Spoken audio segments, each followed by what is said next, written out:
ചങ്ങമ്പുഴക്കാർക്ക് നിറഞ്ഞ് കവിഞ്ഞിരിക്കുകയാണ്. ഇവിടെ ഇന്ന് പ്രസാദേട്ടനെ ആദരിക്കുന്ന ഈ ചടങ്ങിൽ ഒരു സീറ്റ് കിട്ടിയതിൽ ഞാൻ അതിയായി സന്തോഷിക്കുന്നു. ഇത്രയും പാട് പാലക്കാട് സീറ്റ് കിട്ടാനുണ്ടായിരുന്നില്ല എന്ന് വേണം അനുമാനിക്കാൻ. അത്രയും തിരക്കാണ് പ്രസാദേട്ടനെ അനുമോദിക്കുന്ന ചടങ്ങിലും ആളുകൾ വന്നുകൊണ്ടിരിക്കുന്നതിന്. ഒരുപാട് പേര് ബ്ലോക്കായിട്ട് വഴിനീളെ കറങ്ങി നടന്ന് വിളിച്ചുകൊണ്ടിരിപ്പുണ്ട്. എങ്ങോട്ടാ കയറേണ്ട, ഏതിലേ കയറേണ്ടതെന്ന് ചോദിച്ചു. ഞാൻ 2-3 പേരെ വഴി തെറ്റിച്ചു വിട്ടു. കാരണം അവരും കൂടെ വന്നിരിക്കാൻ സ്ഥലമില്ല. അപ്പൊ നമ്മൾ പറഞ്ഞു പോയിട്ട് ഇനി അവർ വന്നാൽ മതിയല്ലോ എന്ന് ഓർത്തിട്ടാണ്. കൂടെ പഠിച്ചവരെല്ലാം ചേർന്ന് പ്രസാദേട്ടനെ ആദരിക്കുകയാണ്. ഒരുപക്ഷെ ഞങ്ങളുടെ ഏതൊക്കെയോ കലാകാരന്മാരുടെ ഒരു സംഘടന ചെയ്യേണ്ടിയിരുന്ന ഒരു ഉത്തരവാദിത്വമാണ് സഹപാഠികൾ ഈ ചെയ്യുന്നത് എന്ന് ഞാൻ മനസ്സിലാക്കുന്നു. ആ സഹപാഠികൾ ഓരോരുത്തരെയും ഞാൻ ഈ അവസരത്തിൽ അഭിനന്ദിക്കുന്നു. അങ്ങനെ കൂടെ പഠിച്ചവർ ആദരിക്കുന്ന ഒരു ചടങ്ങെന്നുള്ള നിലയിൽ സത്യത്തിൽ പ്രസാദേട്ടൻ ഈ ഷോയിൽ ഒരു ടെൻഷൻ മേടിക്കേണ്ട ആവശ്യമില്ല. വെറുതെ വന്നൊരു മെമന്റോ മേടിച്ച് ഫ്രണ്ടിൽ ഇരുന്ന് പോയാൽ മതി. ആ പ്രസാദേട്ടൻ കുറെ നേരമായിട്ട് എന്റെ കൂടെ ഇരുന്നിട്ട് ലാഗ് ആവുന്നുണ്ട്, ആളുകൾക്ക് ബോറടിക്കാൻ ഇപ്പൊ തന്നെ കഴിഞ്ഞ പറഞ്ഞ് ഈ ഷോ ഇവിടുന്ന് സംവിധാനം ചെയ്തുകൊണ്ടിരിക്കുകയാണ് കുറെ നേരമായിട്ട്. ഇത് നിങ്ങളെ ആദരിക്കുന്ന ചടങ്ങാണ്. ഇത് പൊളിഞ്ഞാലും നന്നായാലും ഒരു ഉത്തരവാദിത്വമില്ല, സഹപാഠികൾ എടുത്തുകൊണ്ട് പൊക്കോളും എന്ന് ഞാൻ ഈ അവസരത്തിൽ പ്രസാദിനോട് പറയുന്നു. പലരും പ്രസാദേട്ടന്റെ പ്രൊഫൈലൊക്കെ കാണിച്ചപ്പോൾ അദ്ദേഹത്തിന്റെ കലാപരിപാടികൾ, കലയിലെ നീണ്ട യാത്ര, 50 വർഷം ഒരു ചെറിയ കാലയളവല്ല, എത്ര വലിയ കാലപരിധിയിലാണ് അദ്ദേഹം നിന്നിട്ടുള്ളത്. ഈ സ്റ്റേജിലെത്തിയ ശേഷം അവിടുന്ന് സിനിമയിലെത്തിയാൽ, സിനിമയിൽ നമുക്ക് വേണമെങ്കിൽ ഇംഗ്ലീഷ് പടത്തിൽ വരെ അഭിനയിക്കാം, ഓസ്കാർ വരെ കിട്ടാം. ഒരുപാട് ഓപ്ഷനുകളുണ്ട് നമുക്ക് സിനിമയിൽ വളർന്ന് മുകളിലേക്ക് പോകാൻ.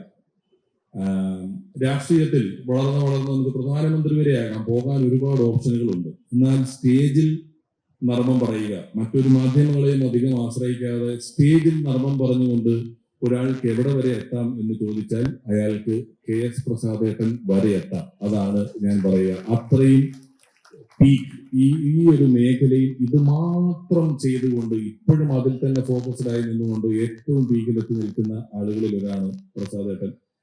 പല സീനിയറായിട്ടുള്ള ആർട്ടിസ്റ്റുകൾക്കുമെല്ലാം കാലം കുറച്ച് കഴിയുമ്പോൾ അവരുടെ പ്രതിഭ കൊണ്ടോ അല്ലെങ്കിൽ അവരെത്തി നിൽക്കുന്ന സ്ഥാനങ്ങൾ കൊണ്ടോ ഒക്കെ ചിലർ നമ്മളെ ഒക്കെ ഇത്തിരി അകലം പാലിക്കുന്നുണ്ട്.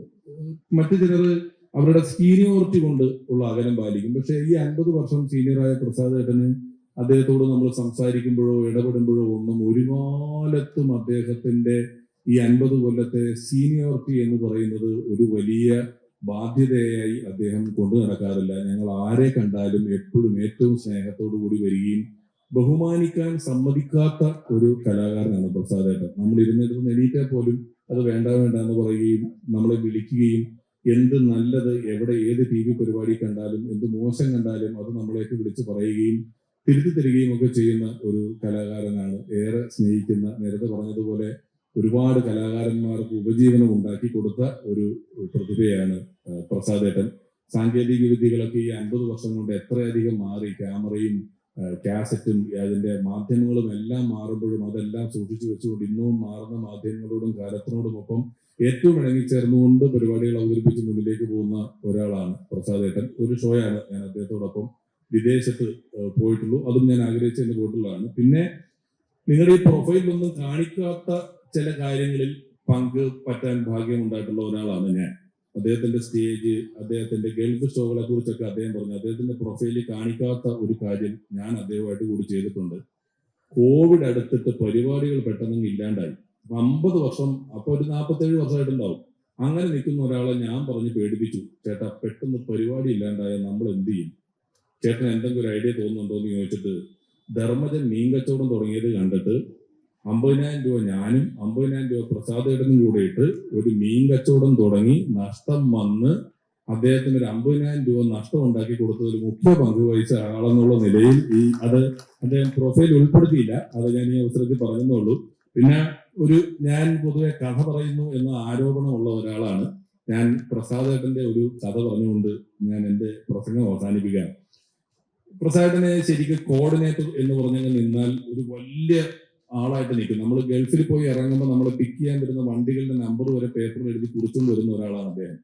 ഈ 10-30 കലാകാരന്മാരും ഒക്കെ ആയിട്ട് ഒരു മാസം പോകുമ്പോൾ കലാകാരന്മാർക്കിടയിലെ കുഞ്ഞു ഈഗോകള്, വഴക്കുകള്, കലാപരിപാടിയാണല്ലോ, കൈഡിയുടെ അളവിനൊക്കെ പല വ്യത്യാസങ്ങളുണ്ടല്ലോ, അതെല്ലാം ഹാൻഡിൽ ചെയ്യുന്ന ഒരു പ്രത്യേക ഹ്യൂമൻ മാനേജ്മെന്റിന്റെ ഒരു വലിയ മിടുക്കും കൂടെ ഉള്ളതാണ് പ്രസാദേട്ടൻ. പക്ഷെ ഇതൊക്കെ ഉണ്ടെങ്കിലും ഷോ അതിന്റെ പീക്കിലെത്തുമ്പോൾ കുറച്ച് പൗഡർ എടുത്തിട്ട് തലമുടിയിലിട്ട് മുടി നരപ്പിക്കും. നരച്ച മുടി ഡൈ ചെയ്ത് കറുപ്പിച്ച ശേഷം പൗഡർ ഇട്ട് വീണ്ടും നരപ്പിച്ചിട്ട് പല്ലിൽ ഇത്തിരി കൺമഷീൻ തേച്ചിട്ട് സ്റ്റേജിൽ വന്നിട്ട് 2 വട്ടം ചാടി ഒരു ഡാൻസ് ഒക്കെ കളിച്ചിട്ട് പോയാലേ പ്രസാദത്തിന് ഒരു ഷോ പൂർണ്ണമായ തൃപ്തിയിലേക്ക് എത്തിക്കുള്ളൂ. അങ്ങനെ പൗഡർ എന്നൊരു പരിപാടിയുണ്ട്. അപ്പൊ എറണാകുളം ടൗൺ ഹാളിൽ ഒരിക്കൽ ഒരു പരിപാടി നടക്കുമ്പോൾ ഞാനും പ്രസാദത്തിനൊക്കെ അവിടെ ഇങ്ങനെ നിൽക്കുന്നുണ്ട്. പല ഐറ്റങ്ങൾ നടക്കുന്നുണ്ട്. ജനസേവാ ശിശുഭവന്റെ പരിപാടിയായിരുന്നു എന്നാണ് എന്റെ ഓർമ്മ. കുറച്ച് കഴിഞ്ഞപ്പോൾ പെട്ടെന്ന് സ്റ്റേജിൽ ഒരു പയ്യൻ, തിരുവനന്തപുരംകാരൻ, ഒരു തമിഴനാണ്, അദ്ദേഹം വന്ന് പെട്ടെന്ന് സ്റ്റേജിന്റെ ബാക്കിൽ നിന്ന് ഒരു ബാഗ് തുറന്നിട്ട് കുറെ പാമ്പുകൾ എടുത്ത് അയാൾ ഇൻസർട്ട് ചെയ്ത ഷർട്ടിനകത്തേക്ക് ഇട്ടിട്ട് മലമ്പാമ്പിനെ എടുത്ത് കഴുത്തിലേക്ക് ഇട്ടിട്ട് നേരെ സ്റ്റേജിൽ പോയിട്ട് സ്നേക്ക് ഡാൻസ് എന്ന് പറഞ്ഞൊരു ഡാൻസ് തുടങ്ങി. പാമ്പുകളാണ് സ്റ്റേജിൽ, വലിയ മലമ്പാമ്പിനെ എടുക്കുന്നു, സർപ്പത്തിന്റെ പത്തി കൊടുത്ത് നിർത്തിയിട്ട് ഇതിന്റെ നെറുകന്തലിൽ ഉമ്മ വെക്കുന്നു, ചെറിയ ചെറിയ പാമ്പുകളെ 2 കൈ ചുറ്റി ഒരു പാട്ട് വെച്ചിട്ട് ഈ എല്ലാവരും ഇങ്ങനെ വല്ലാതെ ടെൻഷൻ അടിച്ചിരിക്കുന്ന സമയത്ത് പ്രസാദം ഈ ഓഡിറ്റോറിയത്തിന്റെ പുറത്ത് പോയി നിന്നിട്ട് ദൈവമേ, അമ്മേ, അമ്മേ ചോറ്റാനിക്കര, അമ്മേ ശാസ്താവേ നന്ദി എന്തൊക്കെയോ പറഞ്ഞ് പ്രാർത്ഥിക്കുന്നുണ്ട്. അപ്പൊ ചില ആളുകൾക്ക് ഈ പാമ്പിനെ കണ്ടാൽ വല്ലാത്ത ഇറിറ്റേഷൻ ഒക്കെ ഉണ്ടാവും. അതുകൊണ്ടാണെന്ന് പറഞ്ഞ് ഞാൻ 2-3 പ്രാവശ്യം പ്രസാദത്തിന്റെ അടുത്ത് ഞാൻ ചോദിച്ചു, വെള്ളം വേണോ? എന്താ പറ്റിയ? ഒന്നും വേണ്ട, മക്കളുടെ ഭാഗ്യം, ഭാര്യ ചെയ്ത പുണ്യം, മക്കളുടെ ഭാഗ്യം, ഭാര്യ ചെയ്ത പുണ്യം എന്നൊക്കെ പറഞ്ഞുകൊണ്ട് പ്രസാദത്തിന് ഇങ്ങനെ മനുഷ്യത്താഴെ ശോഭന വരാന്തേക്ക് കൂടെ ഓടൂലേ, അതുപോലെ ഓടുകയാണ്. ഞാൻ കുറച്ച് കഴിഞ്ഞ് ചോദിച്ചു, കുറച്ച് പാമ്പിന്റെ ഡാൻസ് കഴിഞ്ഞ് സമാധാനമായ ശേഷം ഞാൻ പ്രസാദിനോട് ചോദിച്ചു, എന്ത് പറ്റി പ്രസാദ, എന്താണ് ഇത്ര ടെൻഷൻ എന്ന് പറഞ്ഞപ്പോൾ അദ്ദേഹം പറഞ്ഞു, ആ പാമ്പിനെ കൊണ്ടുവന്നവൻ പാമ്പിനെ ഇട്ട് വെച്ച ബാഗും ഞാൻ കൊണ്ടുവന്ന ബാഗും ഒരേപോലത്തെ ബാഗാണ്. ഇത് സ്റ്റേജിന്റെ പുറകിൽ ഇരിക്കുന്നുണ്ടായിരുന്നു. കുറച്ചു മുമ്പ് പൗഡർ തപ്പി ഞാൻ ആ ബാഗിന്റെ സിബ് തുറന്നിട്ട് അതിനകത്ത് ഇരുട്ടത്ത് കൈയിട്ട് ഇളക്കിയായിരുന്നു എന്ന് പറഞ്ഞു, ഈ പാമ്പിരിക്കുന്ന ബാഗിനകത്തും. അപ്പൊ ആ പാമ്പ് കൊത്താതെ വിട്ടതിനുള്ള നന്ദിയാണ് ഇപ്പോൾ അദ്ദേഹം ആ സ്റ്റേജിന്റെ സൈഡിൽ നിന്ന് കുറെ നേരം പറഞ്ഞുകൊണ്ടിരുന്നത്. രണ്ടായാലും അന്ന് പാമ്പ് കൊത്താതെ വിട്ടത് കൊണ്ട് നമുക്ക് പ്രസാദേട്ടൻ അടിപൊളിയായിട്ട് ഇപ്പോഴും നമ്മളെ ചിരിപ്പിക്കുന്നു, നമ്മുടെ കൂടെ സന്തോഷമായിട്ടുണ്ട്. ഇനിയും ഒരുപാട് കാലം ഏറ്റവും വലിയ ചിരിയോടെ, ഏറ്റവും വലിയ സന്തോഷത്തോടെ ഞങ്ങൾക്ക് ശേഷം വന്ന ഒരുപാട് ആർട്ടിസ്റ്റുകളെ വളർത്താൻ, അവർക്ക് വഴി കാണിച്ചു കൊടുക്കാൻ, അവർക്ക് മുന്നിലേക്ക് നയിക്കാൻ എല്ലാമായി പ്രസാദേട്ടൻ സജീവമായി ഇവിടെ ഉണ്ടാവും എന്ന് പറഞ്ഞുകൊണ്ട് അദ്ദേഹത്തിന്റെ ഏറ്റവും മനോഹരമായ 50 വർഷങ്ങൾ എന്ന് പറയുന്ന ഈ വലിയ ഒരു കാലപരിധി, റഹ്മാനൊക്കെ പറഞ്ഞതുപോലെ ഇന്ത്യയിൽ ഒരു പക്ഷെ ഒരു കോമഡി സ്റ്റേജ് ആർട്ടിസ്റ്റിന് ഇങ്ങനൊരു സ്വീകരണം എവിടെയും കിട്ടിയിട്ടുണ്ടാവില്ല. മഹത്തായ ചടങ്ങിന്റെ ഭാഗമാകാൻ കഴിഞ്ഞതിലുള്ള നന്ദി കൂടി പറഞ്ഞുകൊണ്ട് പ്രസാദേട്ടന് എല്ലാവിധ ആയുരാരോഗ്യ സൗഖ്യങ്ങളും നേർന്നുകൊണ്ട് വാക്കുകൾ അവസാനിപ്പിക്കുന്നു. നന്ദി.